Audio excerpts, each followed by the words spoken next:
Welcome back, tankers. Major Buzzkill here again with another episode of How to Improve Your Win Rate, and today we're going to be looking at knowing when to cap.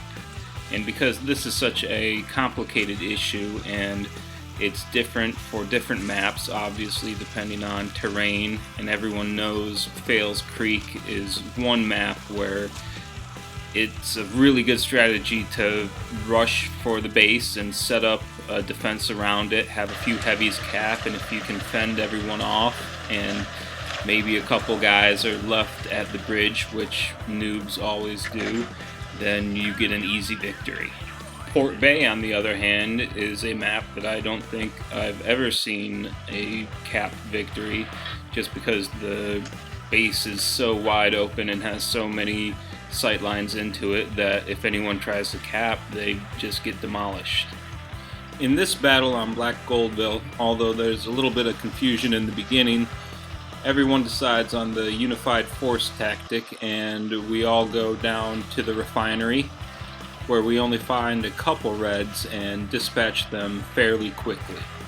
And this 44 here on my left, in a moment you're going to see come careening down the hill to try to save his E75 brother-in-arms, but as you'll see, it doesn't work out too well for him.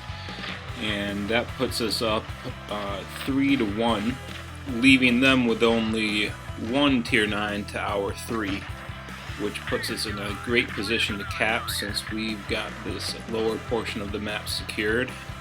And our only option other than capping would be to take our 3 heavy tanks as well as our heavy tank destroyers and 1 medium up into the hills, where we have a light tank and 2 destroyers and a heavy all ready set up and waiting for us. So obviously the best option here is to get in the cap, set up in a tactical way, and wait for them to file down. They've only got 2 ways they can come in other than just diving over that berm, which is an idiot idea.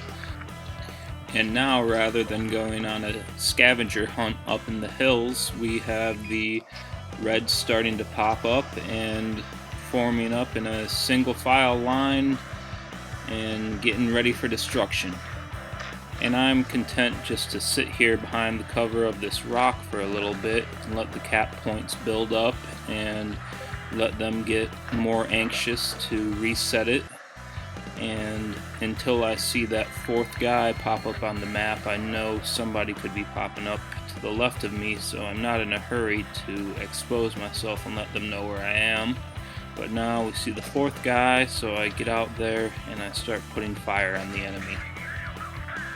When used properly, base capping can be a great tool to force the enemy out of a strong position and coerce them into fighting on your terms.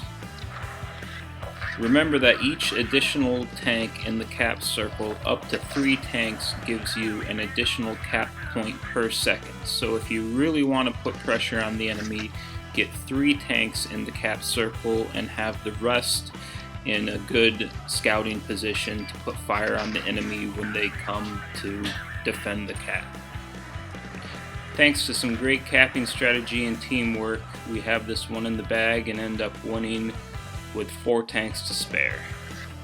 If we had tried to track our fat asses up into the hills and fight an entrenched enemy that was already set up, we would have likely lost more tanks and possibly even lost the whole battle.